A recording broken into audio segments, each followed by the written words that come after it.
4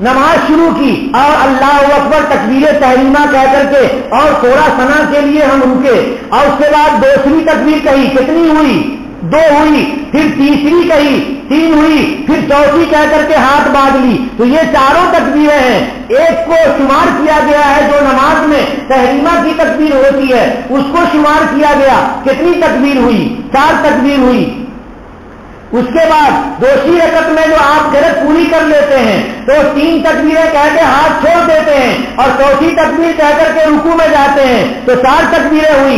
پہلی رکعت میں بھی 4 تکبیریں اور دوسری رکعت میں بھی 4 تکبیریں۔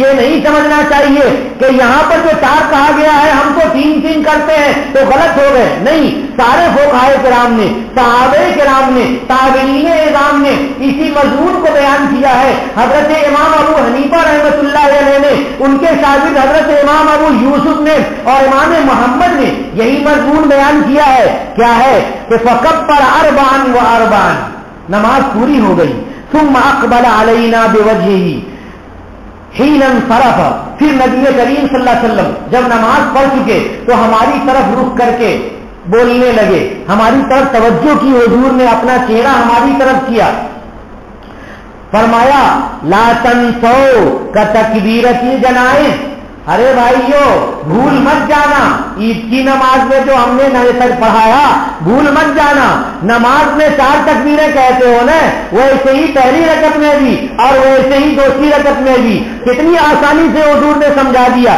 کہ بھول مت جانا کتکبیر الجنائز، جنازے میں کتنی تکبیریں کہتے ہیں؟ 4 تکبیریں کہتے ہیں، تو عیدین کی پہلی رکعت میں کتنی تکبیر کہیں گے؟ 4 تکبیر کہیں گے، دوسری رکعت میں کتنی تکبیر کہیں گے؟ 4 تکبیر کہیں گے۔ وہ اشارہ، اور حضور نے 4 کہہ کر کے اشارہ کیا، کیسے اشارہ کیا؟ وہ اشارہ باصابعہ، اپنے ہاتھ سے اشارہ کیا، وہ قبض ابہامہ، ابہام کہتے ہیں انگوٹھے کو، اور انگوٹھے کو حضور نے سمیٹ لیا اور 4 کہہ کر کے بتایا کہ یہ 4 طرح سے جو ہاتھ میں کی 4 انگلیاں ہیں، یاد رکھنا جنازے میں بھی تم پڑھتے ہو 4 تکبیریں اور عید میں بھی تمہیں 4 تکبیر پہلی رکعت میں کہنی ہے، اس کا دھیان رکھے رہنا، مسلسل 4 تکبیریں ہیں پہلی رکعت میں بھی اور دوسری رکعت میں بھی۔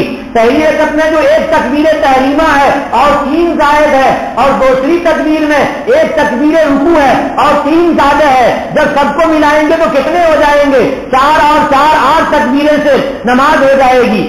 یہ بیان کیا گیا ہے شرح معانی الاثار میں جلد نمبر 2 صفحہ 371، یہ امام ابو حنیفہ رحمۃ اللہ علیہ کے ماننے والے امام طحاوی رحمۃ اللہ علیہ کی کتاب میں یہ مضمون بیان کیا گیا ہے، اور سارے صحابہ کرام کے اجماع کو بھی اسی کتاب میں بیان کیا ہے، جلد نمبر 1 صفحہ 319 میں جا کر کے دیکھو، لکھا ہوا ہے فَأَجْمَعُوا أَمْرَهُمْ عَلَىٰ أَن يَجْعَلُوا التَّكْبِيرَ عَلَى الْجَنَائِزِ مِثْلَ التَّكْبِيرِ فِي الْأَضْحَىٰ أَوِ الْفِطْرِ 4 تکبیرات فَأَجْمَعَ أَمْرَهُمْ عَلَىٰ ذَلِكَ، سارے صحابہ کرام نے اجماع کیا اپنی بات کا اس سلسلے میں کہ وہ لوگ جنازے کی جو تکبیر ہے وہ کتنی کہیں؟ مثل تکبیر فی الاضحیٰ والفطر، کہ جیسے عید الاضحیٰ کی تکبیر میں 4 ہوتی ہیں تکبیریں، جیسے عید الفطر کی تکبیروں میں 4 تکبیریں ہوتی ہیں، 4 تکبیرات 4 تکبیریں ہیں، اسی طرح سے جنازے کی نماز میں بھی 4 تکبیر ہونی چاہیے۔ یہ مضمون چونکہ جنازے کے بیان میں بیان کیا گیا ہے صحابہ کرام کے اجماع کو، اس لیے کہا جا رہا ہے کہ جنازے میں 4 تکبیر ہونی چاہیے جیسے عید میں 4 تکبیر ہوتی ہے۔ ہم ایسے بھی کہہ سکتے ہیں کہ عید میں 4 تکبیر ہونی چاہیے پہلی رکعت میں اور دوسری رکعت میں 4 تکبیر ہونی چاہیے، جیسے جنازے کے لیے ہم کھڑے ہوتے ہیں اور 4 تکبیر کہتے ہیں۔ فَأَجْمَعَ أَمْرَهُمْ عَلَىٰ ذَلِكَ، صحابہ کرام نے اس بات پر اتفاق کر لیا۔ اب ہم نے بتایا آپ کو کہ ہم کس کو مانتے ہیں؟ اللہ کی کتاب کو مانتے ہیں، اللہ کے نبی کی سنت کو مانتے ہیں اور صحابہ کرام کو مانتے ہیں، صحابہ کرام کے اجماع کو مانتے ہیں، صحابہ کرام کے آثار کو مانتے ہیں۔ تو جب صحابہ کرام نے اجماع کر لیا تو اب ہمیں بولنے کی ضرورت نہیں ہے، کیوں کہ نبی کریم صلی اللہ علیہ وسلم ایک آئینے کی طرح ہیں، اور صحابہ کرام رضوان اللہ علیہم اجمعین اس میں کھڑے ہو کر کے اپنی شخصیت کو ٹھیک کر رہے ہیں کہ کیا ہم حضور کے طریقے پر ہیں یا نہیں ہیں۔ ایک بال برابر بھی کوئی صحابی دین سے ہٹا ہوا نہیں۔ اگر کوئی صحابی ایسی غلطی کرتا تو سارے صحابہ کرام مل کر کے تلوار کی نوک سے صحیح کر دیتے۔ حضرت عمر نے کہا کہ میرے سے تم لوگ ڈرتے ہو، لیکن اگر میں کوئی غلطی کروں اور دین میں کوئی بات پیدا کر دوں تو کیا کرو گے؟ ایک صحابی کھڑے ہوئے اور کہنے لگے حضرت یہ تلوار سے ہم سیدھا کر دیں گے، آپ کیوں پریشان ہو رہے ہیں، ہم سیدھا کر دیں گے۔ تو حضرت عمر جیسا آدمی یا کوئی جابر بادشاہ بھی جرأت نہیں کر سکتا تھا، کیونکہ دین کو سمجھایا نبی کریم صلی اللہ علیہ وسلم نے، اور یہ دین قیامت تک رہنے کے لیے اللہ ہے، ایسا نہیں کہ بس اسی خیر القرون کے لیے دین ہے۔ اور خیر القرون کو اللہ کے نبی نے نمونہ بنایا، صحابہ کو اپنے کو نمونہ بنایا، صحابہ کو نمونہ بنایا، تابعین کو نمونہ بنایا۔ فرمایا نبی کریم صلی اللہ علیہ وسلم نے خیر القرون قرنی، بہترین زمانہ میرا زمانہ ہے، ثم الذین یلونہم، پھر ان لوگوں کا زمانہ ہے جو میرے سے لگے ہوئے ہیں۔ وہ کون ہیں؟ صحابہ کرام کا زمانہ ہے۔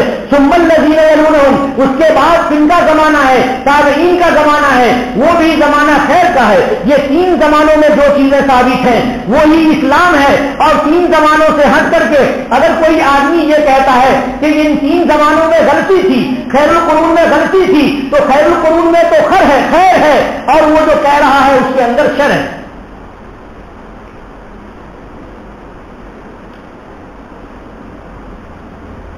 دوسری رکعت میں قرأت پہلے ہے یا تکبیر 4 پہلے ہے؟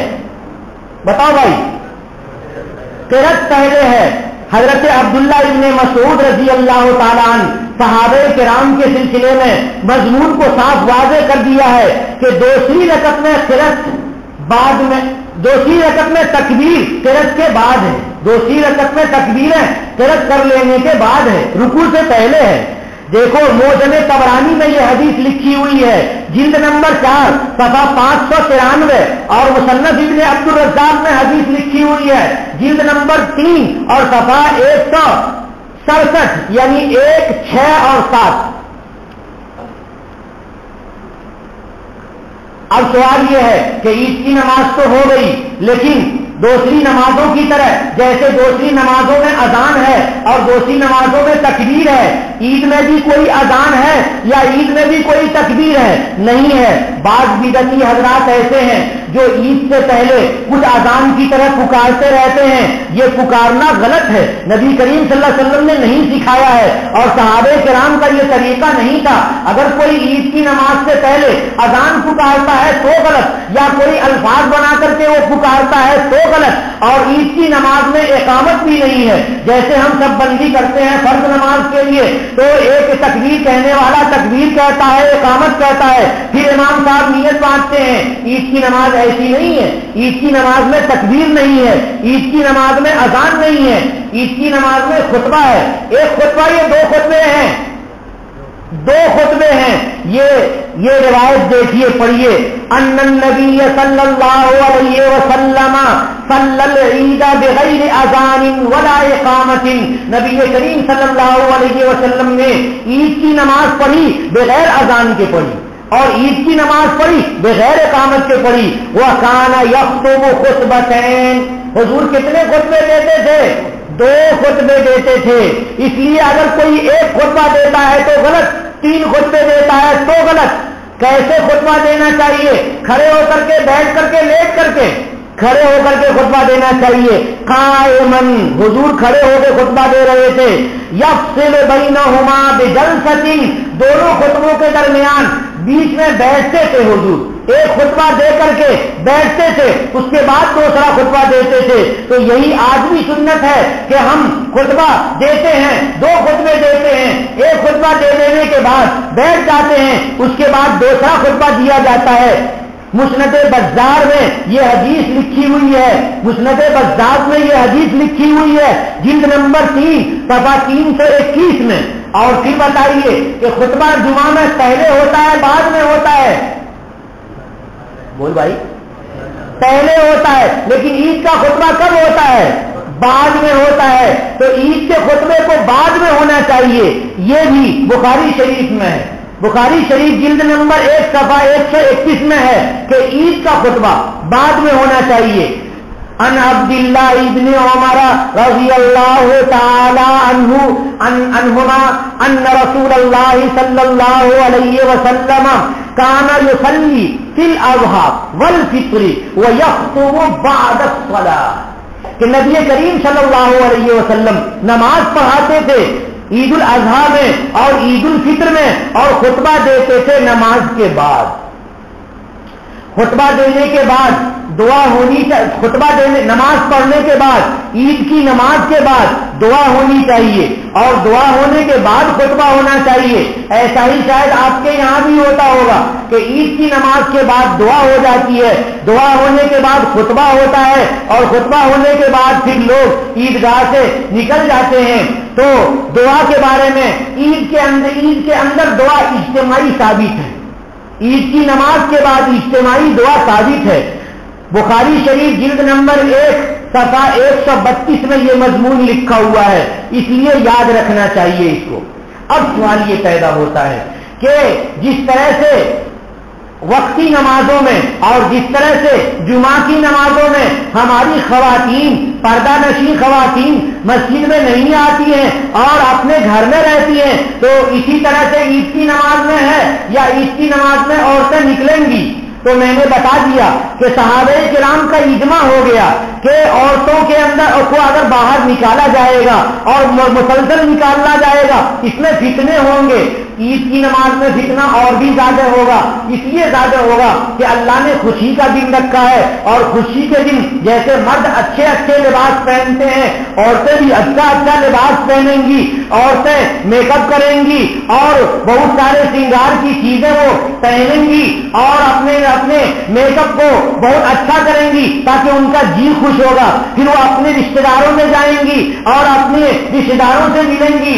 سسرال والی اپنے میکے جائے گی اور میکے والی سسرال جائے گی اور دادی سے اور نانی سے اور دوسرے رشتے داروں سے بہنوں سے ان سب سے ان کی ملاقاتیں ہوں گی. تو وہ تو میک اپ کریں گی ہی کریں گی. اللہ نے میک اپ کی اجازت دی ہے, اللہ کے نبی صلی اللہ علیہ وسلم نے اس مضمون کو بھی خوب اچھی طرح سے سمجھایا ہے. تو عید کے دن تو اور بھی احتیاط کرنی ہے کہ عورتیں عیدگاہ میں نہ آئیں, اس لیے کہ وہ آئیں گی اور جائیں گی تو راستے میں غیر محرم کی نگاہیں پڑ جائیں گی اور ان کی نگاہیں غیر محرم مرد پر پڑ جائیں گی. جیسے مرد کے لیے عورت کو دیکھنا جائز نہیں ایسے عورت کے لیے مرد کو دیکھنا جائز نہیں ہے. صحابہ کرام نے عورتوں کو اپنی عورتوں کو سمجھایا اور وہ عید کی نماز کے لیے نہیں آتی تھی. بہت سی روایتیں ہیں, میں آپ کو ایک روایت پڑھ کر کے سناتا ہوں. عن ابن عمر رضی اللہ تعالی عنہما انہ کان لا یخرج نساءه فی العیدین, کہ حضرت عبداللہ ابن عمر رضی اللہ تعالی عنہما اپنی عورتوں کو عیدین میں نہیں نکالتے تھے. یہ مصنف ابن ابی شیبہ میں ہے جلد نمبر 4 صفحہ 234 میں یہ لکھا ہے. اور اس کے علاوہ حضرت تابعین, یہ تو صحابہ کے زمانے کو بتایا اور میں تابعین کے زمانے کو ہی بتا دینا چاہتا ہوں, کیوں کہ خیر کا زمانہ 3 ہی ہے اور اسی 3 ہی کو ہم نمونہ بنائیں گے. عن ابراہیم رحمہ اللہ تعالی, ابراہیم رحمہ اللہ یہ ایک بڑے تابعی ہیں, جلیل القدر تابعی ہیں. فرماتے ہیں قالا یکرہ خروج النساء فی العیدین, عورتوں کو عیدین میں نکالنا, عورتوں کا عیدین میں نکلنا مکروہ ہے. اور یہ بات لکھی ہوئی ہے مصنف ابن ابی شیبہ نے جلد نمبر 4 صفحہ 234 میں. یہ مضمون انہوں نے سمجھایا, اس لیے سمجھایا نبی کریم صلی اللہ علیہ وسلم کے بعد جو یہ دین قیامت تک چلتا رہے گا تو پتہ نہیں کیسی کیسی خواہشوں کی اور کیسے کیسے انداز کی عورتیں آئیں گی. مردوں سے اختلاف جہاں ہوا تو دین بدنام ہو جائے گا. اگر عورتیں مسجد میں آئیں گی, مسجد میں اعتکاف کریں گی تو بھی غلطیاں ہو سکتی ہیں, دین بدنام ہو جائے گا. عورتیں جمعہ کی نماز میں آئیں گی تو دین بدنام ہو جائے گا. عورتیں عیدگاہ میں جائیں گی تو دین بدنام ہو جائے گا. ہمارے دین کو بدنام نہیں ہونا ہے, ہمارے مسلمانوں کو بدنام نہیں ہونا ہے. جب صحیح طریقے پر ہم رہیں گے تو ہمارا دین بدنام نہیں ہوگا، اور ہم نبی کریم صلی اللہ علیہ وسلم کے طریقے کو صحابہ کرام نے جیسا سمجھا ہے ویسا اگر ہم نے نہیں سمجھا، صحابہ کرام نے فتنے کے لیے عورتوں کو بند کر دیا، عورتوں کو گھروں میں رکھا، اور آج ہم فتنے کا دروازہ کھول رہے ہیں، عورتوں کو نکال کر کے گھر میں رکھ رہے ہیں۔ انٹرنیٹ میں دیکھیے مختلف قسم کی تصویریں، عورتوں کی داڑھیوں سے تصویریں ہوتی ہیں، تو یہ دیکھو عورتیں مسجد میں نماز پڑھ رہی ہیں، کتنے پردے سے نماز پڑھ رہی ہیں، اور ان کی نمائش کی جاتی ہے۔ یہ کیا مطلب ہے؟ یہ نمائش کرنے کا کیا مطلب ہے؟ کہ ایسا لگ رہا ہے کہ اندر کوئی دال میں کالا ہے، کوئی اندر سے رسی ہلا رہا ہے، جس کی وجہ سے مسلمانوں کے اندر یہ ساری خرابیاں آ رہی ہیں۔ میرے محترم آپ معاف کرنا، صحیح بات کو سمجھانے کے لیے، صحیح مسئلے کو واضح کرنے کے لیے میں نے آپ کے سامنے یہ بات کہی۔ آپ کہیں گے کہ عورتیں مسجد میں اگر نہیں آئیں گی تو عورتیں کیا کریں گی؟ ان کے لیے تو وقت بھی ہے اور ان کے لیے موقع بھی ہے، وہ گھروں میں نفلیں پڑھیں گی، اور وہاں جو ثواب ہوگا اللہ تبارک و تعالیٰ گھر کے گوشے میں بھی وہی ثواب عنایت فرمائیں گے۔ وہ گھر میں نفلیں پڑھیں، وہ گھر میں تسبیحات بھی پڑھیں، اور اچھے اچھے کھانے کھائیں، اپنے رشتے داروں میں پردے کے ساتھ ملنے ملانے کے لیے جائیں آئیں، تو ان کی خوشیاں جیسے مردوں کے لیے ہیں ویسے ہی عورتوں کے لیے بھی ہیں۔ ایسا نہیں کہ جیسے مغرب اور انگریزوں کی طرف سے مطالبے آتے ہیں کہ اسلام نے عورتوں کو حق نہیں دیا ہے۔ ارے اسلام نے ہی حق دیا ہے، زمانے جاہلیت نے حق نہیں دیا تھا، اور تم عورتوں کو حق نہیں دے رہے ہو۔ عورتوں کے حسن سے اپنی آنکھوں کو سینکنے کے لیے ان کو ملازمت دیتے ہو، اور تمہارے آفسوں میں کتنے زنا ہو رہے ہیں اور کتنی بدنگاہیاں ہو رہی ہیں، تم نے اپنے خون کے گرم کرنے کے لیے ان کو رکھ رکھا ہے۔ ایئر ہوسٹس کتنی استعمال ہو رہی ہے، کتنی زنا میں پکڑی جا رہی ہیں، اور دکان میں اور آفسوں میں کرنے والی یعنی کیا کیا گندگیاں کرتی ہیں، ان کو بولا نہیں جا سکتا مسجد میں، ایسی گندگیاں ہیں۔ اللہ تبارک و تعالیٰ نے ہمیں جو دیا ہے وہ اسلام، باپردہ اسلام دیا ہے، مہذب اسلام دیا ہے، حضور کا طریقہ دیا ہے، صحابہ کا طریقہ دیا ہے۔ اس لیے ہم کو تو ویسا ہی رہنا چاہیے، ہمیں دین کو ویسا ہی سمجھنا چاہیے جیسا صحابہ کرام نے سمجھا، جیسا تابعین اعظام نے سمجھا، اس لیے کہ وہ خیر کے زمانے کے ہیں، انہوں نے نبی کریم صلی اللہ علیہ وسلم کو دیکھا ہے، اور دوسروں نے صحابہ کرام کو دیکھا ہے، اس لیے ہمارے لیے وہ نمونہ ہے۔ میں انہی باتوں پر اس مضمون کو پورا کرتا ہوں کہ عیدین کے سلسلے میں ہمیں بہت زیادہ احتیاط کرنی چاہیے۔ عید کی نماز اپنے جیسا طریقہ بتایا ہے اس طریقے سے پڑھنا چاہیے۔ آپ کہیں گے کہ دوسرے لوگ بہت ساری تکبیریں کہتے ہیں، ارے بھائی کہتے ہیں تو ان کے پاس کوئی دلیل ہوگی، ان کو جانے دو۔ کیوں؟ اپنے مطلب کو چھوڑنا نہیں ہے اور دوسرے کو چھیڑنا نہیں ہے۔ دوسرے کو چھیڑنے سے مناظرے ہونے شروع ہو جائیں گے، تو مناظرے ہوں گے تو مولوی تو سمجھے گا کہ کون حق پر ہے کون باطل پر ہے، لیکن عوام کو سمجھ میں نہیں آئے گا کہ کون حق پر ہے کون باطل پر ہے۔ انہوں نے تو کتابوں کو نہیں پڑھا ہے، وہ تو دیکھیں گے کہ جس کی طرف اس کا ذہن چلا جائے گا اسی کو وہ حق سمجھ لیں گے۔ اس لیے بھائی مناظرے سے کچھ ہوتا نہیں، سوائے جھگڑوں میں کچھ نہیں ہوتا۔ چھیڑنا چھاڑنا بہتر نہیں، اپنے مسلک کی دلیل سن لی اور اپنے مسلک سے مضبوطی سے اگر عمل کر لیا تو بہت اچھا ہوا۔ اللہ تبارک و تعالیٰ مزید اپنے مسلک پر جمنے کی توفیق عنایت فرمائے۔ وآخر دعوانا الحمدللہ رب العالمین۔